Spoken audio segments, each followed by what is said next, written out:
Assalamualaikum warahmatullahi wabarakatuh.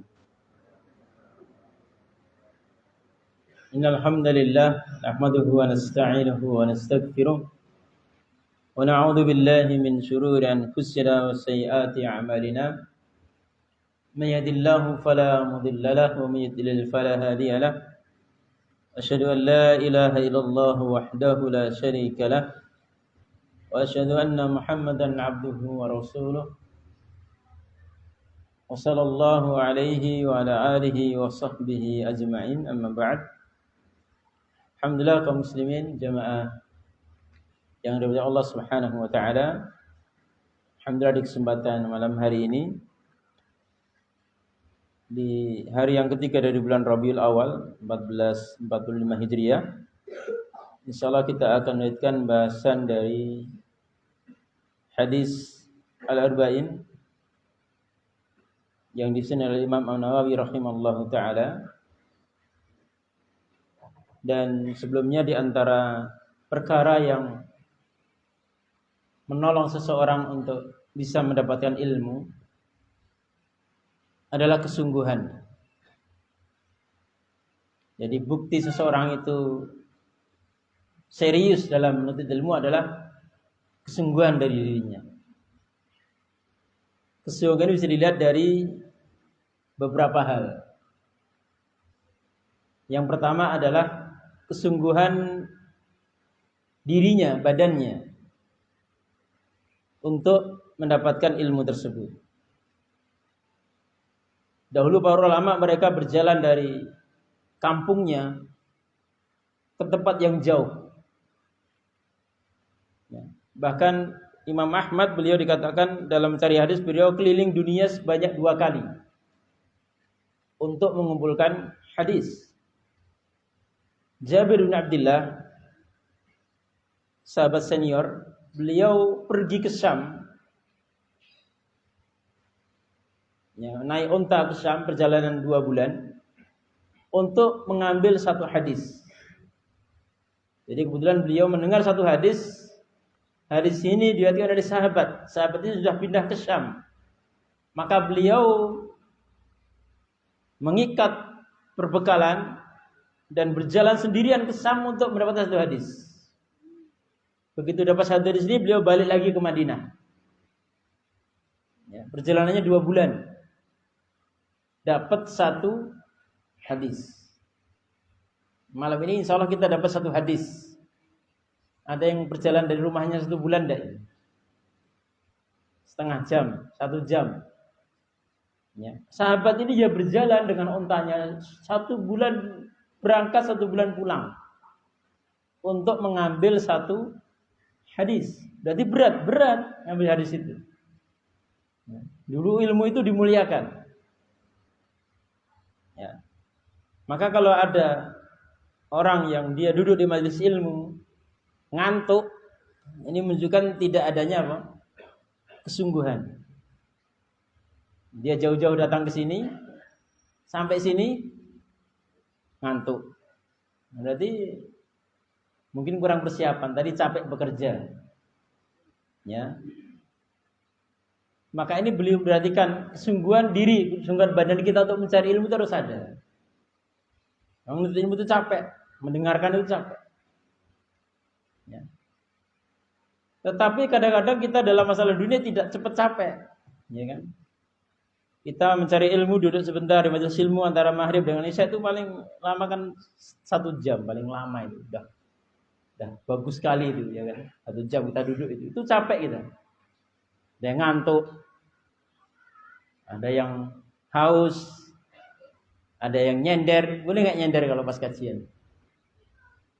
Ya, itu nggak terjadi kalau kita dalam perkara dunia. Kalau kita lagi nonton bola jam 2 malam, jam 3 malam, nggak ngantuk. Ya, ngantuk juga enggak, nyender juga enggak. Berarti kecintaan kita kepada dunia terkadang lebih besar kecintaan dibanding ilmu. Yang kedua, seseorang mencari ilmu itu harus dengan apa? Harus dengan harta. Mengeluarkan hartanya.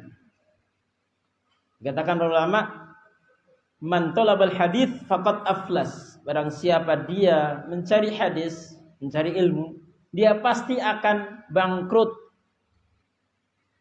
Contohnya siapa? Imam Bukhari rahimahullah ta'ala. Bapaknya Bukhari itu orang termasuk terkaya, terpandang di Bukhara ketika Imam Bukhari masih kecil. Kemudian Imam Bukhari melakukan perjalanan mencari hadis. Ya kan? Ke Mekah, ke Madinah, ke Hijaz. Ya kan? Ke Syam, keliling di Jazirah Arab itu. Sampai habis harta keluarga beliau untuk membiayai Imam Bukhari mencari hadis. Ya, kalau anak antum di pesantren SPP 1 juta, 2 juta itu kecil. Antum belum bangkrut amat kan, masih ada uang lah. Ya kan? Masih ada simpenan yang lain. Ini Imam Bukhari sampai orang tuanya jadi miskin karena membiayai ya anaknya dalam mencari hadis, dalam mencari ilmu. Kemudian juga kesungguhan kita dalam apa? Dalam mengumpulkan ilmu. Kita sudah pertemuan pertama kita itu di bulan September tahun kemarin 2022. Sekarang bulan September tahun 2023. Kita sudah insya Allah dapat 10 hadis. Dari 10 ini yang kita hafalkan berapa? Kosong kan? Ya kan? Agar ngaji mulai mesti lali. Ya. Agar ngaji pas di kajian tuh ingetan, tapi begitu mulai metu ka masjid lali. Melayu ilmune. Jiblek ning dalan. Ya. Berarti 10 hadis ini berapa yang sudah kita hafal? Berapa yang sudah kita tahu maknanya? Berapa yang sudah kita amalkan? Berapa yang sudah kita ajarkan ke orang lain? Dari 10 hadis ini. Itu termasuk di antara bentuk kesungguhan mencari ilmu.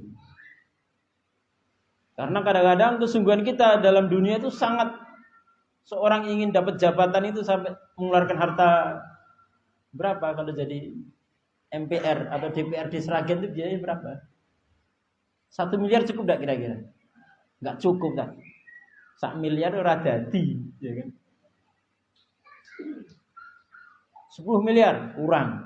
Kalau jadi bupati, jadi gubernur, jadi presiden berapa triliun? Padahal yang dia hanya dapat 5 tahun. Setelah itu habis. Habis. Sementara ilmu manfaatnya dari dunia sampai akhirat. Jadi kita kadang salah dalam mengukur kesungguhan kita dalam dunia itu lebih dibanding kesungguhan kita dalam mencari ilmu. Kita bekerja kadang jauh ya kan, kita didatangi tempat itu, ada panggilan kerja, ya kan? Pak, ada panggilan kerja di mana?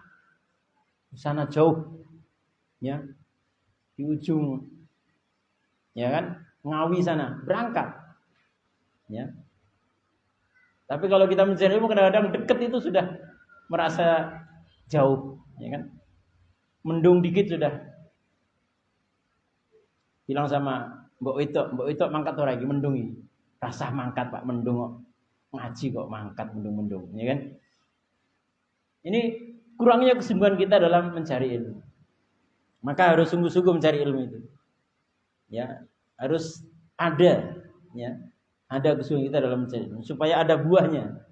Selama kita tidak sungguh-sungguh maka ya kan Pohon kalau enggak dirawat dengan baik, enggak sungguh-sungguh ditanam, ya enggak akan berbuah. Maka kesungguhan sangat penting dalam kita mencari ilmu. Insyaallah kita akan bacakan hadis yang ke-10. Jadi ada Syekh Nawawi rahimahullah taala, beliau menyebutkan satu riwayat dari An Abi Hurairah radhiyallahu anhu qala Rasulullah sallallahu alaihi wasallam, innallaha ta'ala thayyibun la yaqbalu illa thayyiban wa innallaha amaral mu'minina bima amara bihil mursalin. Faqala ta'ala ya ayyuhar rasulu kulu minat thayyibati wa'malu shalihan. Faqala ya ayyuhalladzina amanu kulu min thayyibati ma razaqnakum. Thumma dzakara rajula yutilu syafara as'atha akbara yamuddu yadayhi ila samai ya rabbi wa mat'amuhu haramun wa mashrabuhu haramun wa malbasuhu haramun wa ghudhiya bil haram fa anna yustajabu lahu. Rawahu Muslim. Artinya dari sahabat Abu Hurairah radhiyallahu anhu, dia berkata, Rasulullah sallallahu alaihi wasallam bersabda, sesungguhnya Allah Ta'ala itu baik dan tidak menerima kecuali yang baik. Dan sesungguhnya Allah memerintahkan orang beriman sebagaimana dia memerintahkan para rasulnya. Allah Ta'ala menyampaikan yang artinya, wahai para rasul, makanlah yang baik-baik dan beramal solehlah. Dan dia juga berfirman yang artinya, wahai orang-orang yang beriman, makanlah yang baik-baik dari apa yang kami rizkikan kepada kalian. Kemudian beliau menyebutkan ada seseorang melakukan perjalanan jauh dalam keadaan kusut dan berdebu. Dia mengangkat kedua tangannya ke langit seraya berkata, ya Rabbku, ya Rabbku. Padahal makanannya haram, minumannya haram, pakaiannya haram, dan kebutuhannya dipenuhi dengan sesuatu yang haram. Maka bagaimana doanya akan dikabulkan? Riwayat Imam Muslim. Nah, di sini termasuk di antara hadis yang penting dalam pokok-pokok kaidah Islam. Semuanya disebut oleh Imam Daqiqil Id rahimahullah ta'ala. Jadi hadis ini masuk di antara 10 hadis yang penting untuk kita pahami. Lafaz yang pertama dari sini adalah perkataan Rasulullah sallallahu alaihi wasallam, innallaha thayyibun la yaqbalu illa thayyiban. Sesungguhnya Allah Ta'ala itu baik, tidak menerima kecuali yang baik. Kata Imam Nawawi rahimahullah ta'ala, baik di sini adalah Allah Ta'ala itu baik pada zatnya. Allah Ta'ala itu baik pada zatnya. Yaitu apa? Disucikan dari segala kekurangan dan keburukan.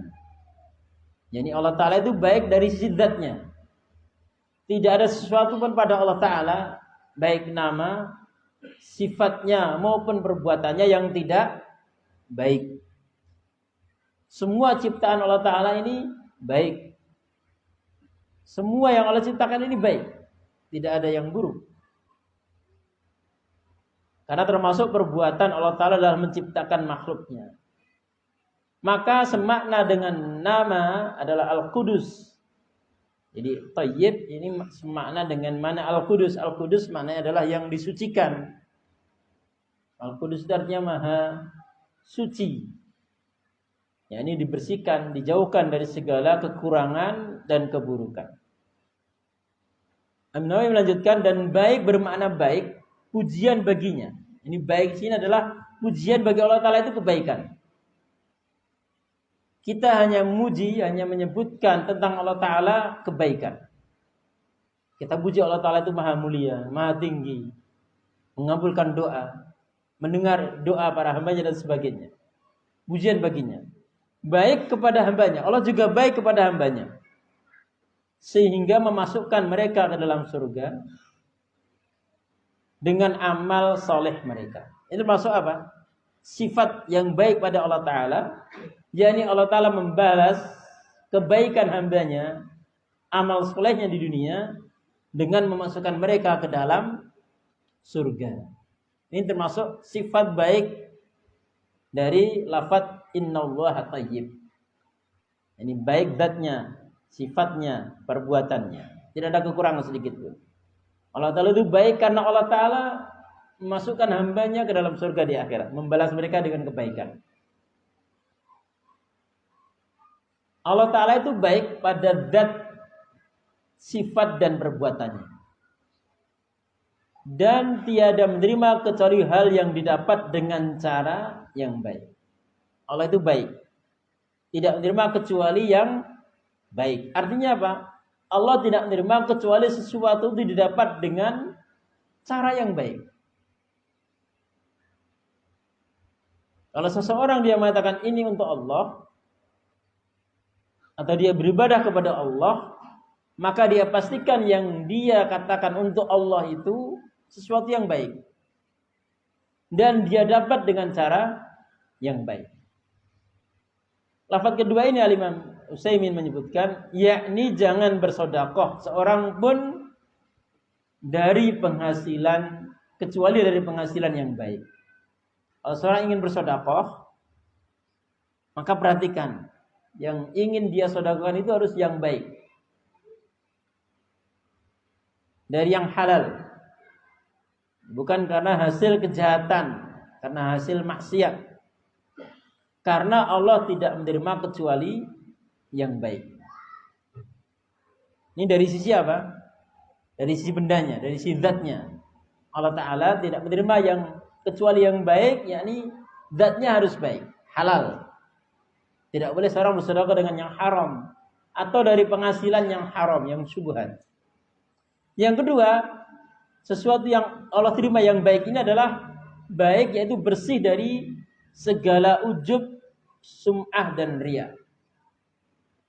Dari sisi hartanya yang disedekahkan itu harus baik, bendanya baik, cara mendapatkannya baik. Baik dari sisi juga orangnya harus baik, yaitu apa? Bersih dirinya dari apa? Ujub, berbangga, sum'ah, ingin didengar, atau riya, ingin menampakkan amalnya. Baik dalam bentuk amalan, perkataan maupun keyakinan. Ini semua harus dilalui. Artinya segala macam ibadah harus bersih dari segala macam ujub ini. Ujub ini kan merasa bangga, merasa lebih baik dibanding orang lain, atau merasa ingin dipuji orang bukan karena Allah, atau ingin merasa dilihat orang bukan karena Allah. Maka semua ini dijauhkan dari segala macam ibadah, baik dia amalan, perkataan maupun keyakinan. Ini makna kalimat yang pertama, sesungguhnya Allah Ta'ala itu baik dan tidak menerima kecuali yang baik. Lafaz yang kedua, dan sesungguhnya Allah Ta'ala merintahkan orang beriman sebagaimana dia merintahkan para rasulnya. Ini perintah Allah kepada orang beriman itu sama dengan perintah Allah kepada rasulnya. Nanti ada kaitannya antara lafaz pertama dengan lafaz terakhir hadis ini. Lafaz kedua dengan lafaz terakhir hadis ini. Insyaallah kita akan sambungkan. Perintah Allah Ta'ala pada para rasul apa? Ya rasul, kulu minat thayyibat wa'malu shalih. Di surah Al-Mu'minun ayat 51, wahai para rasul, makanlah yang baik-baik dan beramal solehlah. Perintah Allah kepada para rasul, mereka adalah orang-orang paling mulia di antara makhluk, untuk memakan yang baik. Ini perintah Allah kepada para rasul. Kepada orang beriman, ya ayyuhalladzina amanu kulu min thayyibati ma razaqnakum. Allah juga perintahkan kepada para orang-orang beriman, makanlah yang baik-baik dari apa yang kami rizkikan kepada kalian. Jadi perintahnya sama. Perintah Allah kepada para rasul untuk memakan yang baik. Perintah Allah Ta'ala kepada orang beriman untuk memakan yang baik. Perintahnya sama. Apa penjelasan dari dua ayat ini? Thayyibat dalam ayat maknanya adalah yang halal. Ya, kata thayyibat dalam ayat tersebut, kulu min thayyibat, kulu minat thayyibat. Ini maknanya adalah kalian para rasul wajib memakan makanan yang halal. Kalian orang-orang beriman wajib memakan makanan yang halal. Dalam ayat ini yaitu perintah tersebut sama saja, yaitu untuk memakan yang baik. Adapun yang buruk maka itu haram atas mereka. Ini perintah kepada orang beriman dan perintah kepada para rasul itu sama. Ini apa? Memakan yang baik dan menjauhi yang haram. Al-Imam Ibnu Rajab menyebutkan makna lafaz ini bahwa para rasul dan umatnya diperintahkan untuk memakan yang baik. Yaitu apa? Makanan yang halal. Dan untuk beramal soleh. Ini perintahnya dua. Para rasul dan umatnya diperintahkan untuk melakukan dua hal. Yang pertama, memakan yang halal, yang baik. Dan beramal soleh. Maka ini ada kaitannya antara amal soleh dengan makanan yang baik. Makanan yang halal. Maka selama makanannya halal, maka amalnya diterima. Selama makanannya halal, maka amalnya diterima. Karena kalau makanannya tidak halal, maka bagaimana amalannya dapat diterima? Seorang dia sholat. Ya. Tapi sebelum sholat dia mengambil makanan, ya, tetangganya punya mangga, diambil sama dia. Dimakan, di tengah jalan dia makan. Oh, saya lapar ini, kalau sholat nanti gak kuat. Jalan ada mangga ini, saya ambil. Dia makan. Sehingga dia kuat untuk melaksanakan sholat. Maka sholatnya gak akan diterima. Maka apa? Karena dia makannya dari yang haram. Maka di antara syarat diterimanya amal soleh di sini adalah memakan makanan yang halal. Lafaz yang kedua ini di antara syarat kita untuk bisa mendapatkan amalan yang diterima. Ya, karena dua perintah, memakan yang halal dan beramal soleh. Maka tidak sempurna suatu amal soleh itu kecuali kita memakan makanan yang halal. Kenapa penting makanan yang halal? Apa kaitannya kita baca Quran dengan makanan yang halal? Ada kaitannya. Nanti dijelaskan. Lafaz ketiga. Tsumma dzakara rajulan yutilu syafara as'atha akbara. Yamuddu yadayhi ila samai ya Rabbi ya Rabbi. Kemudian Rasulullah menyebutkan ada seseorang yang mengisahkan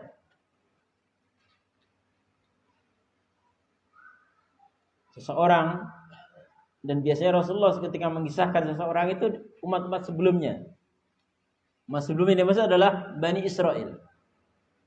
Rasulullah sering menyebutkan kisah. Ya kan, ada seseorang seperti ini. Maka itu biasanya adalah orang-orang sebelum kita, kaum muslimin, yaitu kaum Bani Israel. Beliau menyebutkan ada seseorang melakukan perjalanan jauh, safar, dalam keadaan kusut, ini kusut rambutnya. Karena perjalanan yang jauh tidak sempat menyisir, tidak mandi, jalannya jauh. Dan berdebu pakaiannya. Badannya kusut, pakaiannya berdebu. Dia mengangkat kedua tangannya ke langit. Diangkat tangannya. Dia safar. Dia berkusut dan berdebu. Dia mengangkat tangannya ke langit. Kemudian dia mengatakan, Ya Rabbi, Ya Rabbi, Ya Rabbku, Ya Rabbku. Meminta kepada Allah Ta'ala. Menyebut nama Allah Ta'ala. Penjelasannya bahwa maknanya dia safar yang jauh dalam rangka ketaatan.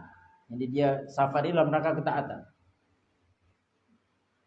Bukan untuk bersenang-senang. Dia dalam rangka melaksanakan ketaatan. Seperti apa? Haji atau jihad. Atau amal kebaikan lainnya. Jadi seorang ini safar dalam rangka ibadah. Bukan dalam rangka maksiat. Dia bersafar untuk haji misalnya. Atau berjihad. Atau mencari ilmu. Maka safarnya ini ibadah. Yang maksud dengan yutilus safar, perjalanan jauh. Sesungguhnya Rasulullah Shallallahu Alaihi Wasallam telah menyebutkan orang yang telah memenuhi syarat untuk terima doa. Orang yang Rasulullah sebutkan ini, dia secara zahir itu doanya pasti diterima. Karena syarat-syarat diterimanya doa itu ada pada dia. Yang pertama apa? Dia safar. Rasulullah menyebutkan salatu da'watin mustajabat. Ada 3 doa yang pasti Allah ijabahi. Yang pertama apa? Da'watul musafir, wa da'watul madlum, wa da'watul walid li waladihi. Ada 3 doa yang pasti Allah terima. Doa orang yang sedang safar, doa orang yang didolimi, dan doa seorang bapak atau ibu kepada anaknya. Ini pasti Allah terima, Allah kabulkan. Syarat pertama sudah ada, dia safar. Makanya para ulama dulu, dan ini kebiasaan yang sudah jarang di antara kita, ya. Umar bin Khattab radhiyallahu anhu, kalau ada sahabat yang mau safar, dia selalu ngomong, selalu titip pesan, ya kan? Kalau ada teman kita mau pergi jauh, kita biasanya pesan oleh-oleh atau pesan doa. Oleh-oleh ya. Jangan lupa oleh-olehnya. Enggak, Umar gak minta oleh-oleh. Ketika ada sahabat mau safar, dia mengatakan, la tansani fi du'aika khair. Wahai saudaraku, kalau kamu berdoa dalam safarmu nanti, jangan lupa engkau juga mendoakan aku. Ya, jangan minta oleh-oleh aja. Ya. Tapi ketika ada saudara kita sedang safar, jangan lupa doakan saya juga. Karena Umar tahu doa ketika safar itu apa? Mustajab.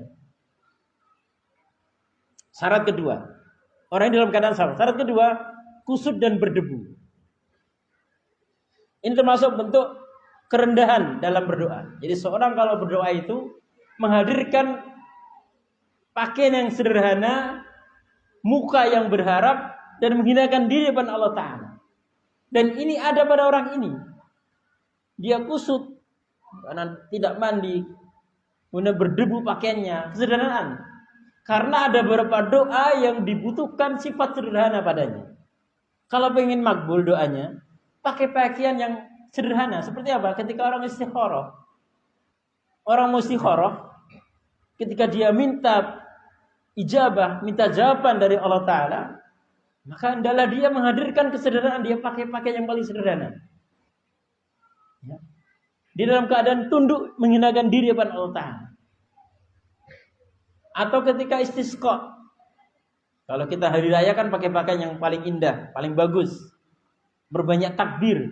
Sementara kalau seseorang istisqa atau ketika dia sholat gerhana, maka dia pakai pakaian yang sederhana, dan hendaklah dia berbanyak istighfar. Ini bedanya keadaan kalau kita sedang ingin berdoa kepada Allah Ta'ala adalah menghadirkan kerendahan, kehinaan. Ya, dan bentuk kehinaan, kerendahan adalah pakai pakaian yang sederhana ketika berdoa. Istikharah, ketika istisqa, pakai pakaian yang sederhana. Berbanyak istighfar, diiringi dengan minta ampun kepada Allah Subhanahu wa Ta'ala. Orang ini terpenuhi padanya. Pakaiannya berdebu dan rambutnya kusut. Yang ketiga, mengangkat tangannya ke atas. Ini syarat ketiga, terpenuhi syarat ketiga.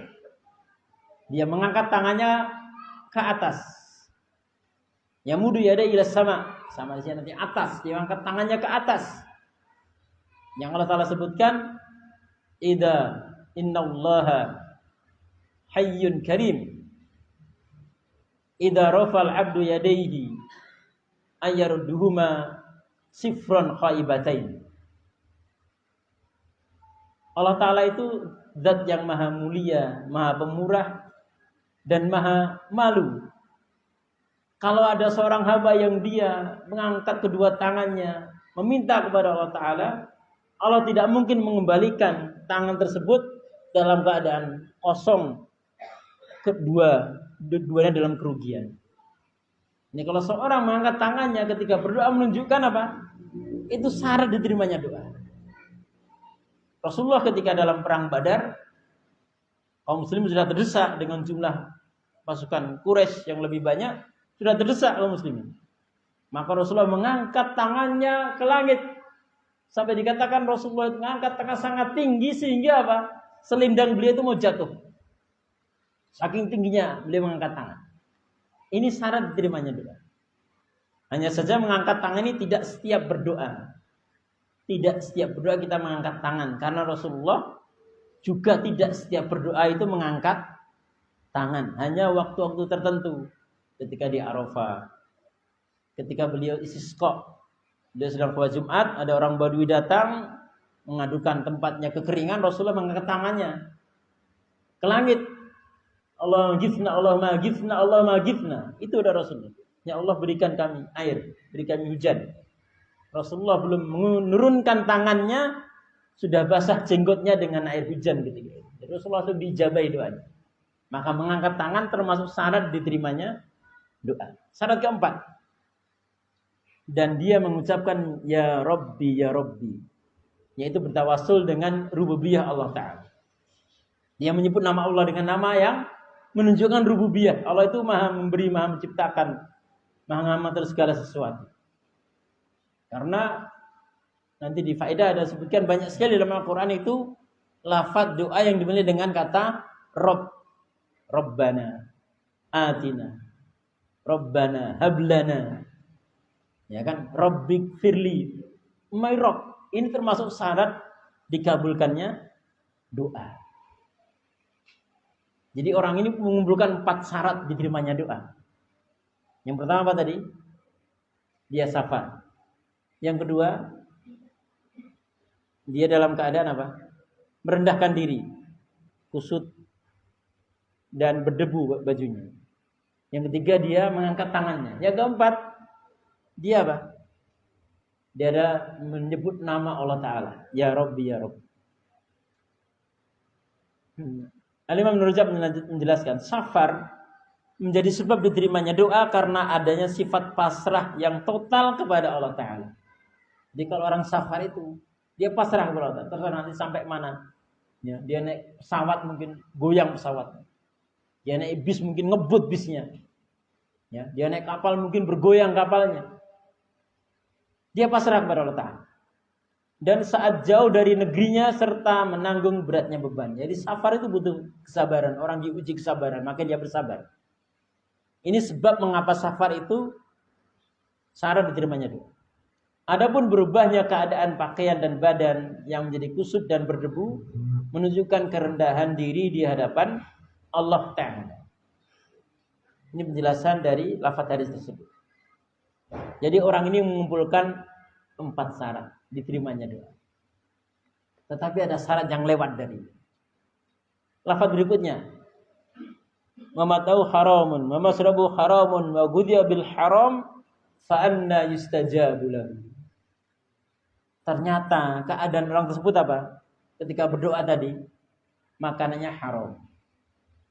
Minumnya haram. Pakaiannya haram. Dan dia kebutuhannya dipenuhi dari sesuatu yang haram.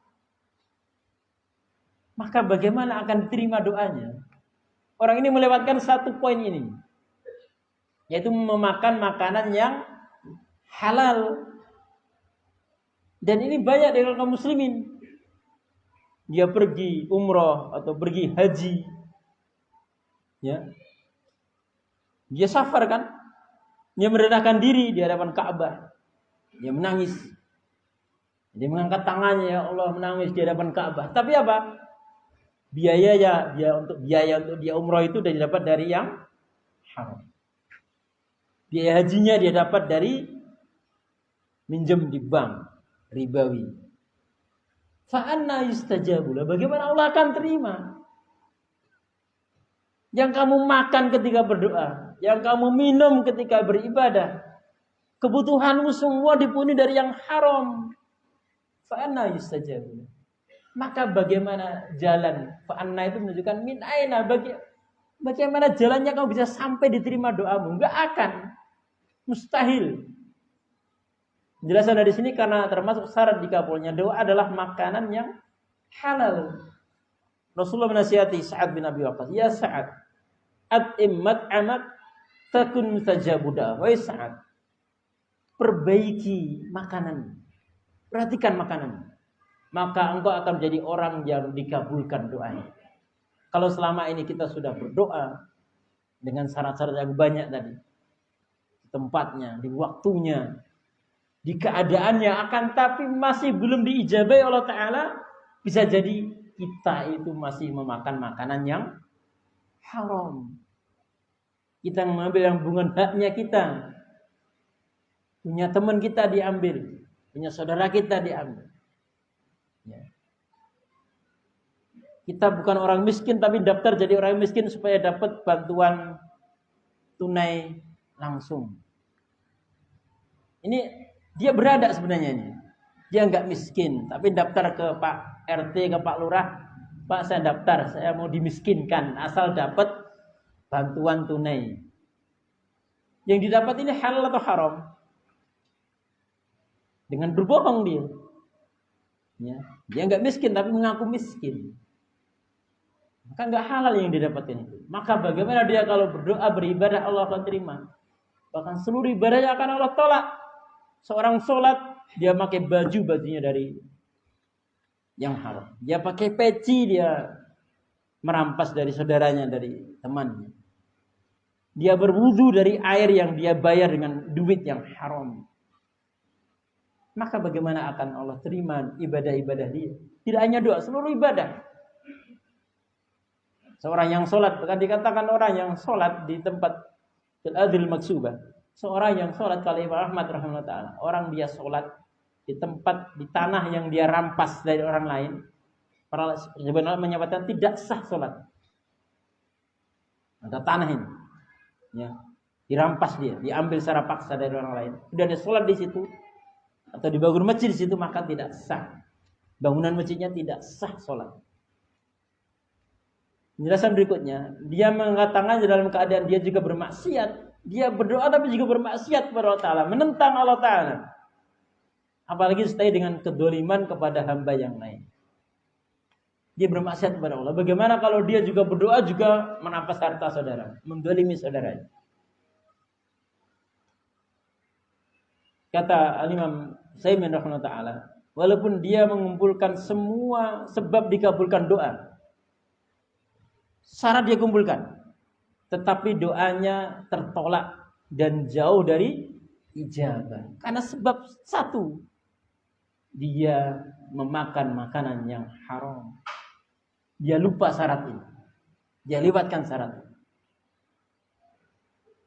Kemudian maka mengambil dan memakan yang haram adalah sebab tertolaknya doa. Dan di sana juga terdapat sebab lainnya, ini sebab lainnya tertolaknya doa itu sebab maksiat. Enggak hanya satu sebab ini. Masih ada beberapa sebab tertolaknya doa, di antaranya ini. Sebab lain masih banyak. Ya, disebutkan dalam hadis-hadis yang lain. Kandungan hadis ada 9. Ini mau dibaca sendiri apa dibacakan? Dibaca sendiri apa dibacakan? Santri bisa baca sendiri. Bapak-bapak bisa baca sendiri. Kelihatan nggak tulisannya? Pakai kacamata kalau nggak kelihatan. Iya kan? Pakai kacamata harga 15.000 insya Allah sudah cukup buat. Mas Kirun udah masih kelihatan ya tulisannya Mas Kirun.